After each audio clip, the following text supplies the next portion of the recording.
Maurice Larocque est avec nous de chez Clinique Motivation Minceur ce matin. Bon matin, Maurice. Bon matin, ça va bien? François, super bien. Oui. Tout Super beau bien. dans On votre amène veston. le soleil ce matin. Vous allez, ça va faire du bien d'amener le soleil parce Oui, qu'on va en avoir dans de le cœur, besoin c'est l'automne. C'est dur pour le corps humain.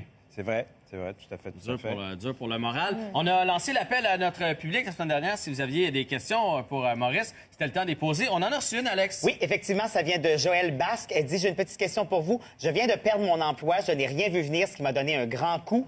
Dans ces moments de grand stress, je perds l'appétit. Est-ce que je dois me forcer à manger 3 repas par jour ou écouter mon corps et manger seulement quand j'ai faim? Qu'est-ce qui est mieux? Des plus petits repas, plus souvent, ou vraiment il faut avoir nos 3 repas par jour?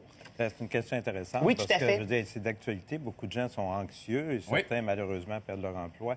Et ce qu'il faut réaliser, quand on a un stress très aigu comme ça, subi, pas attendu, l'adrénaline, qui est une des hormones du stress, et là, on sent les palpitations, le souffle court. On dort moins bien. La tension artérielle monte, on dort moins bien. Hey, c'est le début de ma saison ici, avec ça commence bien. C'est ça. Et ça coupe l'appétit. Oui, Ah, ça, c'est oui, vrai. on n'a pas Je faim. confirme, moi, j'ai changé d'alimentation. Tout à fait. Par contre, on ne peut pas rester avec beaucoup d'adrénaline longtemps. Alors, à un moment donné, on ne peut pas être toujours en palpitation, toujours, etc. Alors, ça va tomber, mais il va rester l'émotion. Il va rester la peine, il va rester l'insécurité peut-être, la culpabilité peut-être. OK, puis ça s'applique plus pour moi, là. Moi, je suis bien, Tout à là. fait, Je suis tout bien à fait. entourée. Mais dans son cas, elle, Ouais, oui. Donc, ouais. est-ce Et qu'elle là, prend... c'est très important qu'elle mange bien, même si on a moins faim, de prendre plusieurs petits repas et particulièrement protéinés, pas trop sucrés. Parce que si elle se met à prendre plus de sucre, sauter des repas, elle va tomber ce qu'on appelle l'hypoglycémie, avoir des baisses de sucre dans la journée, et là, elle va perdre le contrôle. Sauf que c'est ce qu'on a tendance à faire. Hein? On dirait que quand ça va pas bien dans notre vie, une bonne barre de chocolat, un morceau de tarte au sucre ou deux, ça fait ça. du bien pour le moral. Il on faudrait dirait. en parler, je pense, pour toi. Oui, moi, effectivement, quand je suis soucieux, je grignote, je mange beaucoup et souvent, je mange des trucs de mauvaise qualité. Donc, le but, c'est de bien manger, de continuer ça. à bien manger, même si c'est peu. S'éloigner un peu des sucres, je ne dis pas jamais, mais s'éloigner être très raisonnable et prendre plus des repas protéinés. Viande, poisson, poulet, œufs, fromage. Des noix aussi, sûrement. Des noix, des légumineuses, à toutes les 3 ou 4 heures. Essayez de ne pas dépasser ça et éventuellement, on va travailler sur son émotion, tout ça. C'est ça, puis revenir à la Ouais, normale. tout à fait. OK. Très intéressant, merci beaucoup. La semaine dernière, on a effleuré le sujet des régimes, parce qu'il y en a parmi nous qui songent sérieusement. Est-ce que c'est bon ou pas les régimes et lesquels sont bons? Je pense que si on a un problème de surpoids, de perdre du poids, c'est bon, c'est démontré. Je veux dire, il y a des gens, des fois, on entend toutes sortes de choses, mais c'est vraiment, c'est santé de perdre du poids. Mais c'est pas radical, les régimes? Il y en a beaucoup qui disent qu'on est mieux de changer nos habitudes de vie au lieu de faire un régime puis de perdre, je sais pas moi, 20 livres en 2 mois. Alors, le meilleur régime, là, c'est celui qui convient à la personne.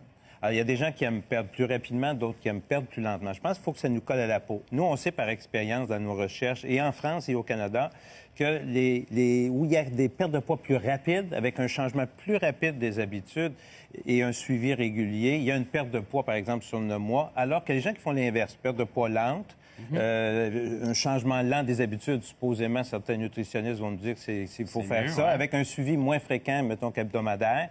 Il y a un gain de poids sur la même période de temps. Et on a eu les mêmes résultats au Canada et en France.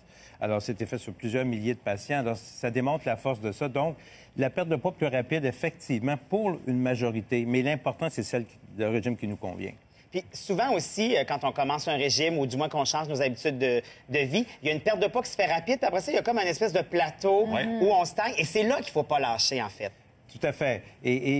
Ben, pour moi, le problème de poids, c'est un problème de motivation. Dans le fond, si on mange moins, vous l'avez peut-être déjà fait, tout le monde perd du poids. Oui, c'est impossible. C'est plus même la mathématique. nourriture que l'exercice. C'est ça. Ah oui. L'exercice ne fait pas beaucoup maigrir. Il faudrait faire 1 heure de jogging par jour, 7 jours par semaine pour perdre 1 livre. Ah oui. C'est vraiment les très peu. habitudes alimentaires. Et la motivation. Pour plusieurs, le problème de poids, c'est un peu comme une addiction. Certains pour l'alcool, pour la cigarette, pour des substances. Alors, l'important, c'est vraiment, après ça, c'est d'avoir une approche qui est plus globale. Pardon, diminuer les portions aussi, hein? Je pense que ça fait une grosse différence. Ultimement, c'est le déficit calorique de moins manger, mais moins manger de sucre, faire plus attention et un peu plus protéiné, qu'on a parlé tantôt. Alors, parce que ça gère la faim. Alors, si on le fait à toutes les 4 heures, l'intervalle est important. Si on fait trop long, là, on tombe dans un état physiologique qui va nous donner des fringales. Parfait. Si vous avez d'autres questions, bien, sur Facebook, Moi, sur j'en Twitter... avais une, mais je vais l'envoyer sur notre site puis je vais la poser la semaine prochaine. La semaine prochaine, Maurice va être de retour avec nous. Hey, je suis bright. Mathis, laisse faire ma toast au Nutella. Ouais. Fais-moi 2 œufs, finalement.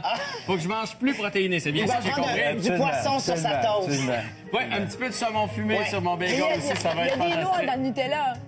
Ouais, il y a des noix de Nutella, mais sont, Et qu'elle cherche sont des- bien cachées. des raisons. Voilà. Merci beaucoup, Maurice. C'était Merci. un plaisir, encore une fois, ce matin.